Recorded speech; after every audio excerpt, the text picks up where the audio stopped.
Hay momentos en la vida que te marcan para siempre. Momentos que no puedes borrar de tu memoria, no importa cuánto lo intentes. Momentos que te definen, que te rompen, y que eventualmente, te transforman. Este es uno de esos momentos. Era un martes. Un martes ordinario, de esos que empiezan con café, emails pendientes, y la promesa silenciosa de que nada importante va a pasar. Yo llevaba 3 años trabajando en esa empresa. 3 años construyendo mi reputación, ganándome el respeto de mis compañeros, demostrando que era competente, seria, confiable. 3 años de llegar temprano, de quedarme tarde, de nunca fallar. Y entonces, llegó ella. Escuché el ruido antes de verla. Primero fue un murmullo en la recepción. Luego voces elevadas. Luego el tipo de silencio incómodo que cae sobre una oficina cuando algo está muy, muy mal. Levanté la vista de mi computadora y ahí estaba, mi hermana Valeria, plantada en medio del área de trabajo, con los ojos encendidos, señalándome con el dedo desde el otro lado del salón. Ahí está. Ahí está la mentirosa. Que todo el mundo sepa lo que hizo. El tiempo se detuvo.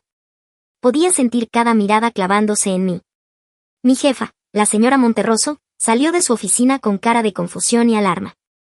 Mis compañeros de trabajo dejaron de escribir, de hablar, de respirar. La chica nueva del departamento de contabilidad se quedó con la boca abierta. El señor Paredes, el más serio de todos, el que nunca se inmuta con nada, estaba mirando la escena con los ojos muy abiertos. Y yo solo podía pensar una cosa. ¿Por qué? ¿Por qué haría esto? ¿Por qué aquí? ¿Por qué delante de todas estas personas que no tienen nada que ver con nuestros problemas? ¿Qué pudo haberla llevado a cruzar esta línea que ninguna persona razonable cruzaría jamás? Y entonces recordé. Recordé todo. Recordé cada conversación, cada mentira, cada traición que había acumulado en silencio durante años. Recordé el momento en que decidí que ya era suficiente. Y entendí que este día, este martes ordinario con café y emails pendientes, era el resultado de todo lo que habíamos construido y destruido juntas. Esto no comenzó en esa oficina. Esto comenzó mucho, mucho antes. Para entender lo que pasó ese día, tengo que llevarte al principio. Tengo que contarte la historia completa. Porque si solo ves la escena del trabajo, si solo ves a una mujer gritando en una oficina, no vas a entender nada. Pero si escuchas todo, si sabes lo que yo sé, si caminas conmigo por los últimos años de mi vida, entonces sí vas a entender. Y quizás, al final, tú también habrías hecho lo mismo que yo hice. Quédate. Porque esto apenas está comenzando. Mi nombre es Sofía. Tengo 32 años, y Valeria tiene 29. Crecimos en una casa pequeña en las afueras de la ciudad, con una madre que trabajaba doble turno de enfermera y un padre que hacía lo que podía con lo que tenía. No éramos ricos, pero tampoco éramos infelices. Éramos una familia normal con sus alegrías normales y sus problemas normales. Y de esa familia, éramos nosotras dos. Las hermanas. Cuando eres la mayor, tienes un papel que nadie te asigna oficialmente pero que todos esperan que cumplas. Yo era el ejemplo. Yo era la responsable. Yo era la que abría el camino para que Valeria lo recorriera más fácil. Y lo hice con gusto, porque así es el amor entre hermanas. Al menos así creía yo que era. De niñas, éramos inseparables. Valeria me seguía a todas partes. Era mi sombra, mi cómplice, mi mejor audiencia. Cuando yo inventaba juegos, ella los seguía sin cuestionar. Cuando yo lloraba, ella lloraba conmigo. Cuando yo reía, su risa siempre llegaba un segundo después, como un eco cariñoso. Mi mamá tiene una foto de las dos que lleva en su cartera desde hace 20 años.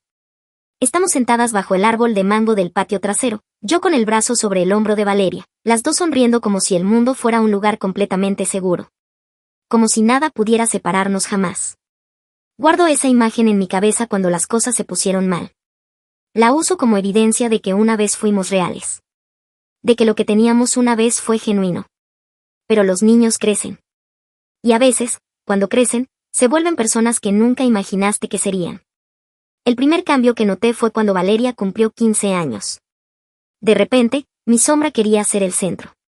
De repente, el eco quería hablar más fuerte que la voz original. Lo atribuía a la adolescencia.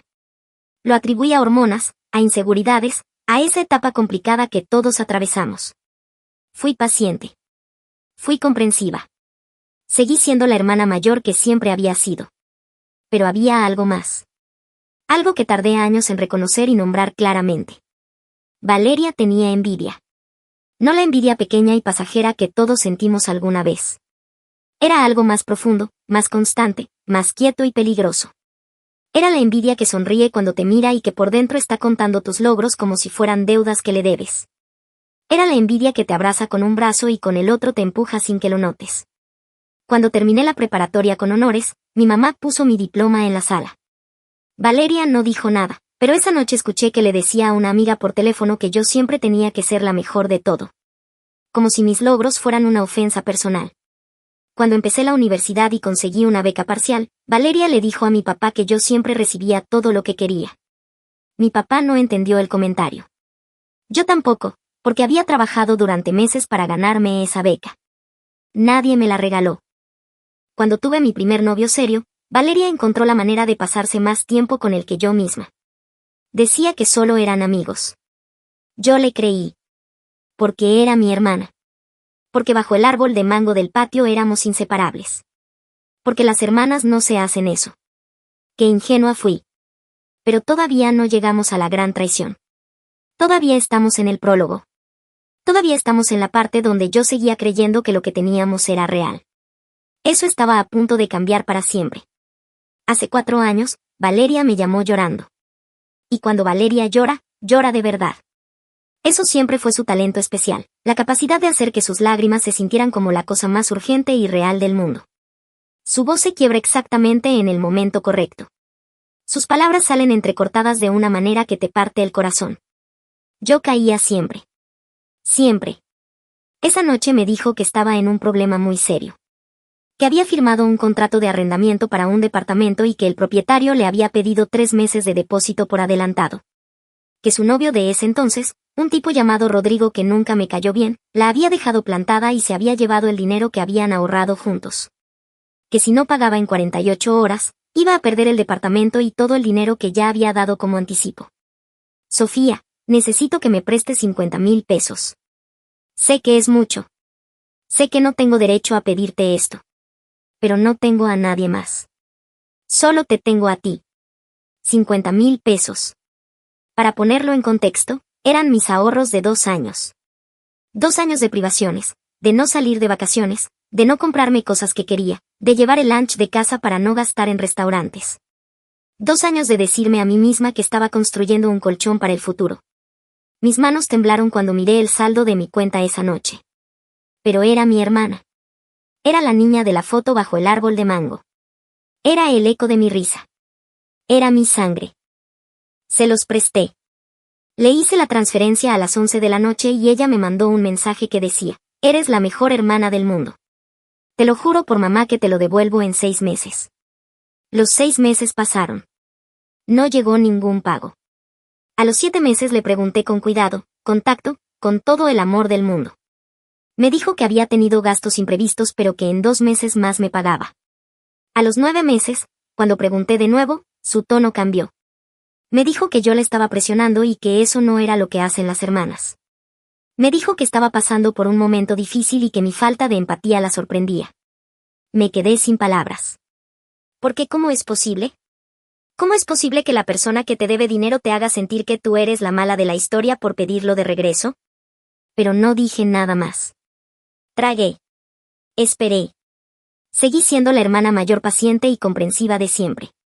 1 año después del préstamo, Valeria publicó en redes sociales las fotos de unas vacaciones en Cancún con sus amigas. Playa, hotel frente al mar, restaurantes elegantes, copas de colores. Sonriendo en cada foto con esa sonrisa suya que se siente como una bofetada cuando tú sabes lo que sabes. Le escribí por mensaje privado, no por las redes, no para hacer un escándalo. Solo le dije, Valeria, me alegra que estés bien. ¿Cuándo crees que puedas empezar a pagarme? Su respuesta llegó 4 días después. Sofía, ese dinero que me prestaste fue un regalo. Nunca hablamos de que era un préstamo. Tú siempre has tenido más que yo y esto fue una forma de equilibrar las cosas.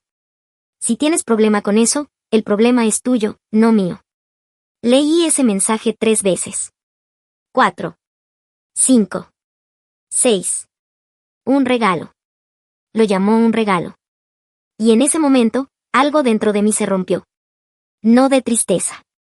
No de enojo. Se rompió de otra manera. Se rompió la inocencia.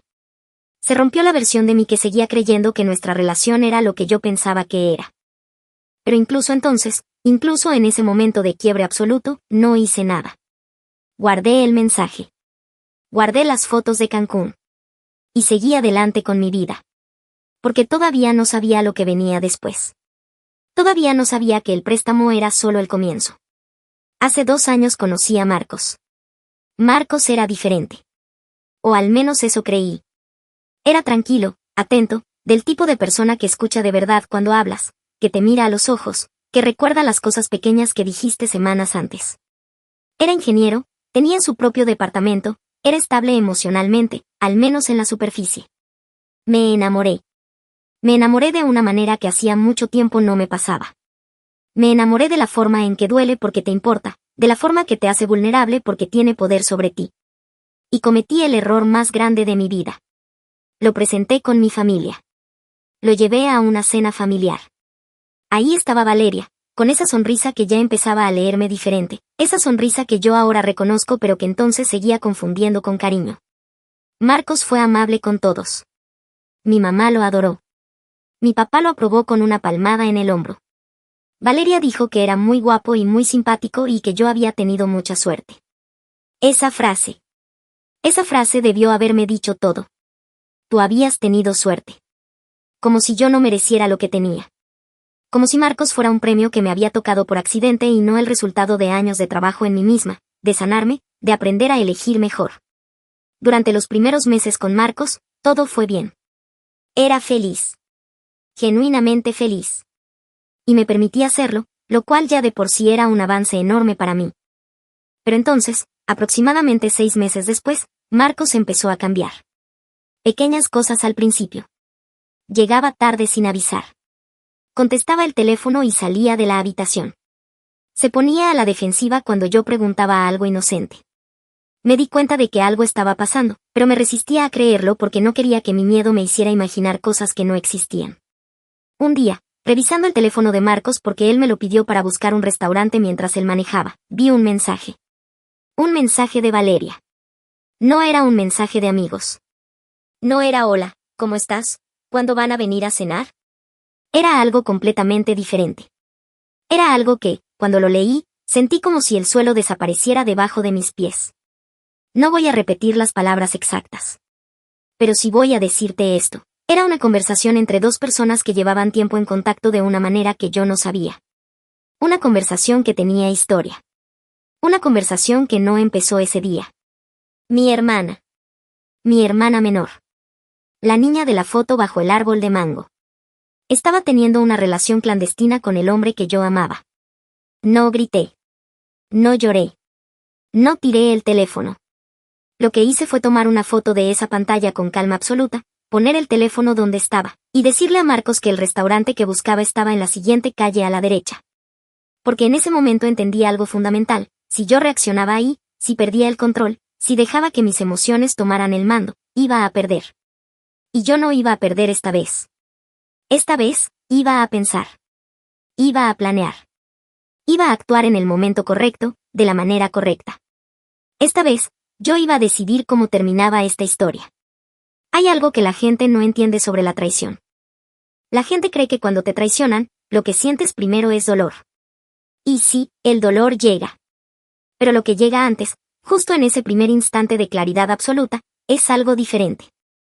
Es una especie de calma extraña y fría que te aísla del ruido del mundo y te dice con voz muy clara: ahora tienes que pensar. Eso fue lo que sentí en el carro de Marcos después de ver ese mensaje. Esa noche, cuando llegué a mi departamento sola, me senté en la oscuridad durante mucho tiempo. Y fui procesando. Fui conectando puntos que antes no había querido conectar. Fui recordando momentos que habían parecido inocentes y que ahora, con esta nueva información, tenían un significado completamente diferente.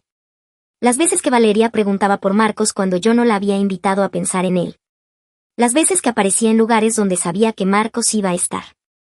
El comentario que hizo una vez sobre que Marcos era el tipo de hombre que merecía atención constante y que yo pensé era un consejo de hermana. Las veces que Marcos cancelaba planes conmigo sin dar una explicación clara. Todo tenía sentido ahora. Un sentido horrible y perfectamente ordenado.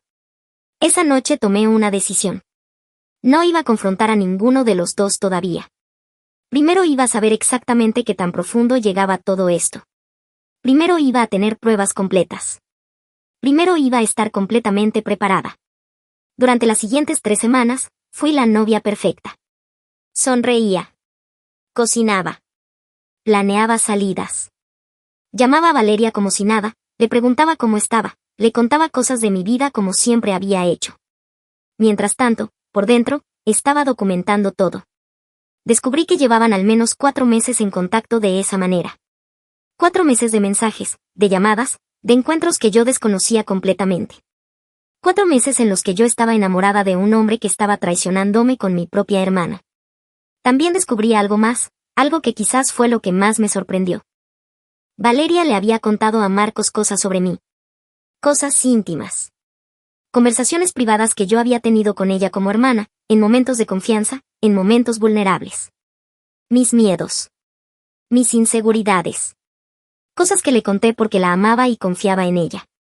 Y ella las había usado como moneda de cambio para acercarse más a Marcos, para presentarse como alguien que me conocía mejor que nadie y que podía explicarle cómo era yo realmente.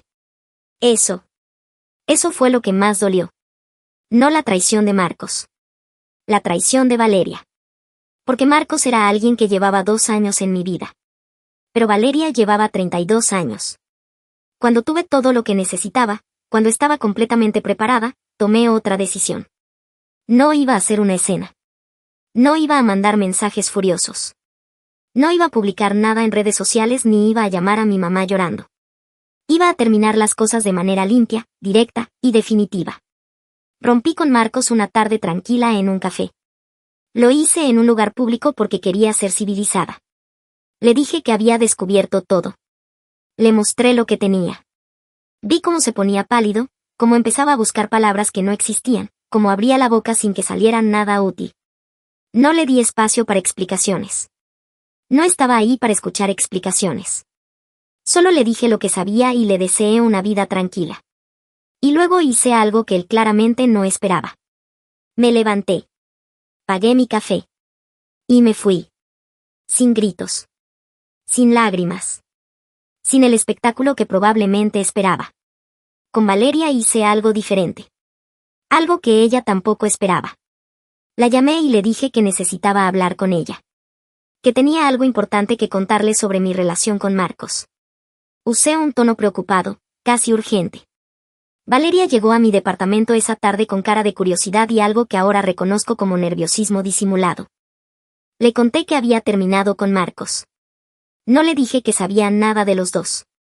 Solo le dije que había encontrado que él estaba en contacto con alguien más y que no podía continuar una relación así. La vi. La vi procesar la información. La vi calcular. La vi decidir que era seguro actuar preocupada y solidaria. Ay, Sofía, lo siento mucho. Yo nunca lo vi venir. Parecía tan buena persona. Le sonreí. Sí, le dije. A veces las personas no son lo que parecen. No le dije más ese día. Pero guardé esa conversación también. Y esperé. Lo que no sabía era que Valeria, al sentirse segura, al creer que yo no sabía nada, estaba a punto de cometer el error más grande de su vida. 2 semanas después de esa conversación en mi departamento, algo cambió en Valeria. Creo que Marcos le dijo algo. Creo que en algún momento él le mencionó que yo lo había confrontado con pruebas, que sabía más de lo que había dicho. O quizás fue el instinto de Valeria, ese radar extraño que tienen las personas que siempre están calculando, que le dijo que algo no cuadraba con mi reacción demasiado tranquila. Lo que sé con certeza es que Valeria empezó a sentirse acorralada. Y cuando Valeria se sentía acorralada, hacía lo que siempre había hecho, atacaba primero. Me empezaron a llegar comentarios de personas conocidas. Una amiga en común me dijo que Valeria había estado contando su versión de los eventos. Que Marcos y ella se habían enamorado y que yo siempre había sido controladora y posesiva con él. Que el dinero que yo reclamaba que le había prestado en realidad nunca existió como préstamo y que yo simplemente quería controlarla con deuda. También llegó a mis oídos que Valeria le había dicho a alguien, no sé si esperando que me lo contaran, que yo siempre había sido la favorita de mis papás y que eso me había hecho engreída. La narrativa estaba construida. Era su defensa. Si ella me atacaba primero, si conseguía que la gente la viera como la víctima, entonces lo que yo dijera después parecería simplemente la reacción amarga de una hermana celosa. Era brillante, en su manera retorcida y dolorosa. Era brillante. Pero entonces Valeria hizo algo que ninguna narrativa podía justificar. Apareció en mi trabajo. Y aquí es donde regresamos al principio de esta historia. Aquí es donde cerramos el círculo. Aquí es donde ese martes ordinario con café y emails pendientes se convirtió en el día que lo cambió todo. Yo estaba en mi escritorio cuando el ruido comenzó. Cuando escuché su voz en la recepción, algo en mi interior se tensó, pero también, extrañamente, se preparó. Como si alguna parte de mí hubiera sabido que esto llegaría. Ahí está. Ahí está la mentirosa. Que todo el mundo sepa lo que hizo. Se paró en medio de la oficina con los brazos abiertos, como si estuviera en un escenario. Y en su mente, lo estaba. Esto era su gran actuación. Este era el momento en que iba a exponer a Sofía frente a todos, en que iba a destruir la imagen que yo había construido con años de trabajo, en que iba a equilibrar finalmente esa balanza invisible que llevaba años midiendo entre las dos. Le gritó a mis compañeros que yo era una manipuladora. Que había destruido su relación con Marcos. Que yo siempre había querido tenerla controlada y que el dinero que reclamaba era una mentira para tenerla amarrada. Mi jefa, la señora Monterroso, se acercó con calma y le dijo que este no era el lugar apropiado y que necesitaba retirarse. Valeria no se retiró. Valeria subió el volumen. Y yo, sentada en mi escritorio, hice algo que nadie esperaba.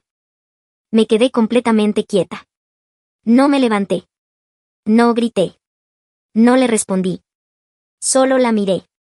La miré a los ojos desde donde estaba y sostuve esa mirada sin moverme ni un centímetro. Y creo que eso fue lo que la desestabilizó más. Porque Valeria había venido esperando una pelea.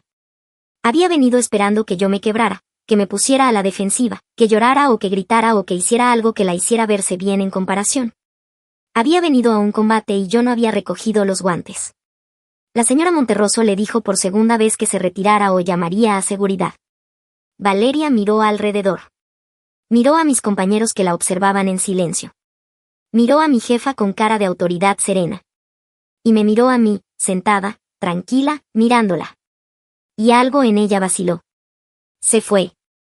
Se fue con pasos rápidos y la cabeza alta, como si la retirada fuera una elección y no una derrota. Las puertas de la oficina se cerraron detrás de ella y el silencio que quedó era espeso y cargado. Mi jefa se acercó a mí. Sofía, me dijo en voz baja. ¿Estás bien? Y yo, por primera vez en mucho tiempo, le respondí con la verdad completa. No, dije. Pero voy a estarlo. Esa tarde, cuando el día de trabajo terminó, la señora Monterroso me pidió que pasara a su oficina. Me preparé para lo peor. Me preparé para que me dijeran que este tipo de situaciones personales no podían seguir, que afectaban el ambiente laboral, que necesitaban de mi parte garantías de que no volvería a pasar. Me preparé para tener que defenderme sin atacar a mi hermana frente a mi jefa. Pero la señora Monterroso no dijo nada de eso. Cerró la puerta, me ofreció un vaso de agua y me dijo. Sofía, llevo 3 años observando tu trabajo. Sé exactamente quién eres en esta empresa. Lo que pasó hoy no cambia eso.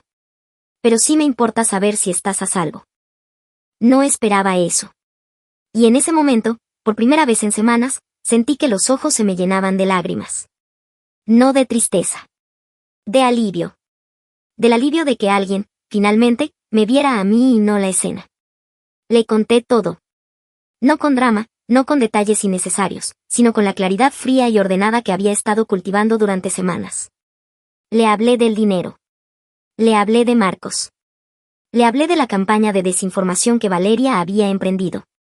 Le mostré, porque sí los tenía en mi teléfono, los mensajes relevantes. La señora Monterroso me escuchó en silencio hasta el final. Luego dijo, ¿tienes todo esto documentado? Sí, respondí. Asintió lentamente. Bien. Entonces sabes lo que tienes que hacer. Sí lo sabía. Y era el momento de hacerlo. Lo primero que hice fue llamar a mi mamá. No para quejarme. No para ponerla en el medio de algo que no era su guerra. La llamé porque era su hija también y merecía saber la verdad antes de que Valeria llegara con su versión y tuviera tiempo de construir el relato. Le conté todo. Se hizo un silencio largo en el teléfono. Un silencio que duró tanto que pensé que se había cortado la llamada. Todo eso pasó y yo no supe nada, me dijo al fin. Su voz sonaba diferente. Pequeña. Herida de una manera diferente a la mía. No quería preocuparte, mamá. Sofía. Se le quebró la voz. ¿Estás bien? Voy a estarlo. Lo segundo que hice fue hablar con un abogado. Porque el dinero que le presté a Valeria, los 50,000 pesos, no había sido un regalo. Nunca fue un regalo. Y tenía el registro de la transferencia, tenía los mensajes en los que ella prometía pagarlo, y tenía la respuesta en la que lo llamó una forma de equilibrar las cosas, lo cual, legalmente, no es exactamente la defensa sólida que ella creía que era. El abogado revisó todo y me dijo que tenía un caso. No perfecto, no garantizado, pero tenía un caso. Lo tercero fue lo que me costó más. Lo tercero fue escribirle a Valeria. No un mensaje lleno de reproches. No un mensaje emocional que le diera municiones para seguir construyendo su narrativa. Le escribí un mensaje corto, claro y frío. Le dije que lo que había hecho en mi trabajo había sido documentado. Que había hablado con mi jefa. Que había iniciado asesoría legal respecto al dinero que me debía. Que no tenía ningún interés en destruirla públicamente ni en hacer de esto un drama familiar. Pero que si volvía a aparecer en mi trabajo, en mi casa, o en cualquier espacio de mi vida sin ser invitada, enfrentaría las consecuencias legales correspondientes. Y al final, una sola línea personal. Espero que algún día puedas mirarte en el espejo y entender lo que destruiste. No lo que me hiciste a mí. Lo que te hiciste a ti misma. Envié el mensaje. Lo leí. Tardó 20 minutos en aparecer como visto. No respondió. Y eso, curiosamente, fue suficiente para mí. Las consecuencias nunca llegan de golpe. Llegan despacio, como el agua que se filtra por una pared, invisible al principio, evidente demasiado tarde. Con Marcos fue la historia más simple. Se terminó. No hubo discusiones adicionales, no hubo intentos de reconexión, no hubo el drama que quizás esperaba. El tipo de hombre que traiciona a alguien que lo quiere con la hermana de esa persona no merece más espacio en esta historia que el que ya le he dado. Lo que sí vale la pena mencionar es que meses después me enteré, por una fuente común, que Marcos y Valeria tampoco duraron. Que la relación que construyeron sobre la traición no sobrevivió el peso de sus propios cimientos. Que aparentemente, cuando alguien es capaz de traicionarte a ti, es capaz de traicionar a cualquiera. Incluso a la persona con la que te traicionó. No sentí satisfacción con eso. O quizás sí sentí algo parecido a la satisfacción, pero mezclado con tristeza. Porque en algún lugar dentro de mí todavía existía la niña de la foto bajo el árbol de mango, y esa niña seguía queriendo que su hermana fuera feliz aunque esa hermana la hubiera herido de maneras que no tenían nombre fácil. Con mi familia fue más complicado. Mi mamá tomó todo muy mal.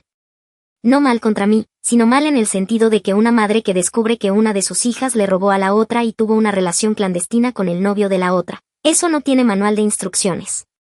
No hay un protocolo para eso. Mi papá estuvo en silencio mucho tiempo. Mi papá es de los que procesan las cosas hacia adentro. Pero un día me llamó, sin anunciarse, solo para decirme que estaba orgulloso de cómo había manejado todo. Que no era fácil tener cabeza fría cuando el corazón estaba roto. Que él me había fallado en no ver lo que pasaba más cerca. Esas palabras de mi papá valieron más que cualquier otra cosa que haya pasado en toda esta historia. Con Valeria, mi mamá intentó hablar. Intentó la conversación, intentó el perdón, intentó el camino del diálogo familiar que las madres siempre quieren intentar porque el amor de una madre no tiene la misma lógica que el amor entre hermanas. Valeria respondió con su versión de los hechos, que como ya sabíamos era una versión muy creativa de la realidad. Pero esta vez nadie la creyó. Porque esta vez yo había hablado primero. Porque esta vez yo tenía pruebas. Porque esta vez yo había llegado con la verdad antes de que ella llegara con el cuento. Y eso hizo toda la diferencia. El proceso legal respecto al dinero tardó varios meses. No fue fácil. No fue barato. No fue rápido. Pero al final, con la documentación que tenía y la asesoría legal correcta, llegamos a un acuerdo. No fue el monto completo. Pero fue suficiente para sentir que algo había sido reconocido. El reconocimiento de que lo que pasó no estuvo bien. Que el daño fue real. Que las acciones tienen consecuencias. Eso fue lo más importante para mí. No el dinero. El reconocimiento. En mi trabajo, las cosas se acomodaron más rápido de lo que esperaba. Mis compañeros, que habían presenciado la escena de ese martes, resultaron ser personas con más discernimiento del que yo les habría dado crédito. La mayoría entendió, con el tiempo y con mi comportamiento consistente, que lo que habían visto no era un reflejo de quién era yo sino una crisis que alguien más había traído a mi espacio. Hubo uno, el señor Paredes, el más serio de todos, el que nunca se inmuta, que me detuvo en el pasillo una semana después del incidente y me dijo solo esto. La calma bajo presión es la forma más alta de inteligencia. Buen trabajo. Y siguió caminando sin esperar respuesta. Me reí sola en ese pasillo.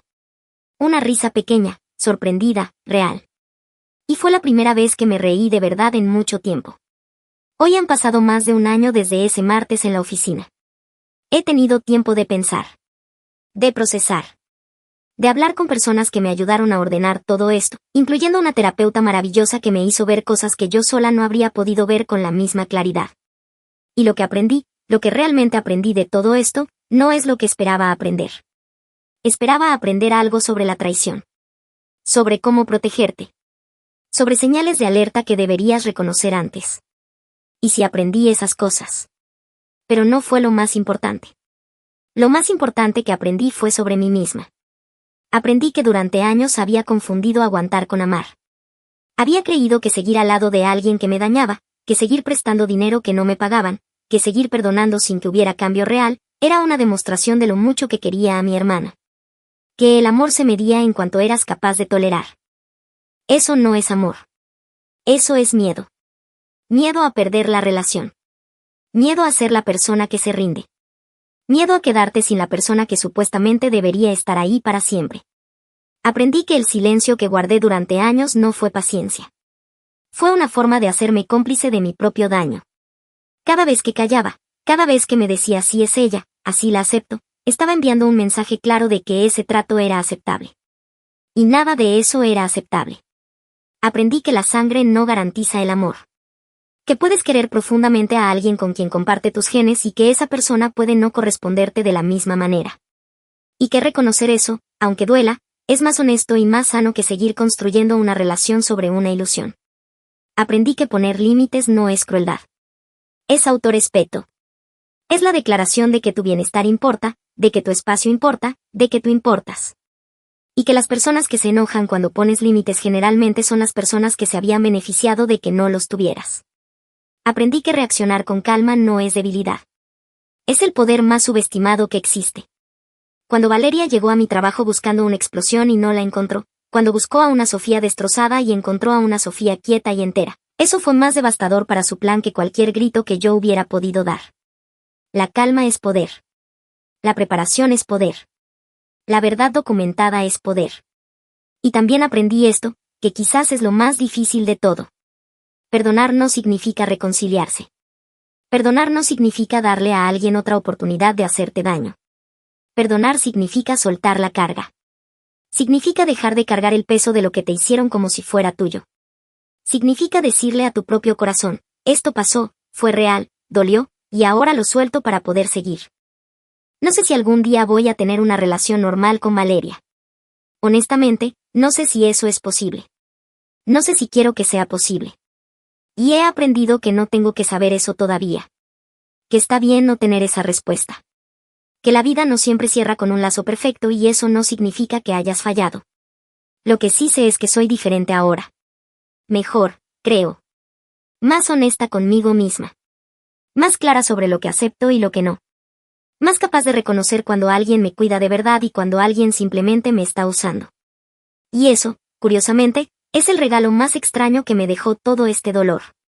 Si llegaste hasta aquí, si escuchaste toda esta historia de principio a fin, quiero preguntarte algo.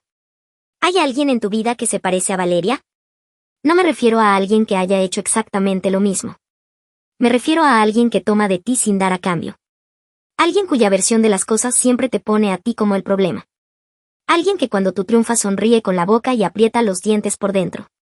Alguien a quien sigues eligiendo por lealtad, por costumbre, por miedo, o simplemente porque llevas tanto tiempo haciéndolo que ya no sabes hacerlo de otra manera. Si esa persona existe en tu vida, te pido que te hagas una pregunta honesta. ¿Cuánto te ha costado esa relación? No en términos de dinero, aunque quizás en términos de dinero también. En términos de energía. En términos de paz mental. En términos de las versiones de ti mismo que has sacrificado para mantener algo que quizás nunca fue tan real como creías que era. No te estoy diciendo que abandones a las personas que amas. No te estoy diciendo que rendirte sea la respuesta a cada dificultad. Las relaciones tienen altibajos. Las personas cometen errores. El perdón y la paciencia son virtudes reales y necesarias. Pero hay una diferencia entre una persona que comete errores y una persona que te usa. Hay una diferencia entre una relación con problemas y una relación construida sobre la explotación. Hay una diferencia entre alguien que te falla y alguien que te traiciona de manera calculada, repetida, y sin remordimiento real. Y esa diferencia importa. Esa diferencia lo cambia todo. Sofía no salió de esta historia perfecta. Salió herida, con cicatrices que van a tardar tiempo en volverse invisibles. Salió con una familia que tuvo que reorganizarse, con una definición de hermandad que tuvo que reconstruirse desde cero, con una capacidad de confiar que tuvo que recalibrarse. Pero salió en pie. Salió con su dignidad intacta. Salió siendo ella misma y no la versión que Valeria quería que el mundo viera. Y eso, al final, es lo único que importa. Porque las personas que intentan destruirte en público, que llevan su guerra a tus espacios, que construyen relatos para hacerte quedar mal antes de que puedas hablar tú, esas personas solo tienen poder si tú reaccionas como ellas esperan. Si gritas, si te derrumbas, si pierdes el control, les estás dando exactamente lo que vinieron a buscar. Pero si te quedas quieta. Si respiras. Si sabes lo que sabes y lo tienes documentado. Si hablas cuando llegue el momento correcto y no cuando el miedo o la rabia te empujan a hacerlo. Si cuidas tu energía para lo que realmente importa. Entonces ellas pierden. Y tú ganas. No ganando en el sentido de que el otro pierde. Sino ganando en el sentido de que tú sigues siendo tú. Tú sigues de pie. Tú sigues construyendo tu vida mientras la tormenta pasa a tu alrededor sin llevarte. Eso es la verdadera victoria. Eso es lo que Sofía aprendió ese martes ordinario con café y emails pendientes, cuando su hermana llegó a su trabajo a hacer una escena frente a todos sus compañeros. Aprendió que no todas las batallas se ganan gritando. Que a veces, la manera más poderosa de responder es no responder. Que a veces, la manera más contundente de ganar es simplemente no caer. Y que al final del día, cuando las puertas de la oficina se cerraron detrás de Valeria y el silencio volvió a la sala, la única persona que se había destruido ese martes no fue Sofía. Fue la que entró gritando. Piensa en eso. Y si tienes a alguien en tu vida que necesite escuchar esta historia, compártela con ellos. Porque a veces las historias de otros son el espejo que necesitamos para ver nuestra propia situación con claridad. Hasta la próxima historia. Cuídate mucho.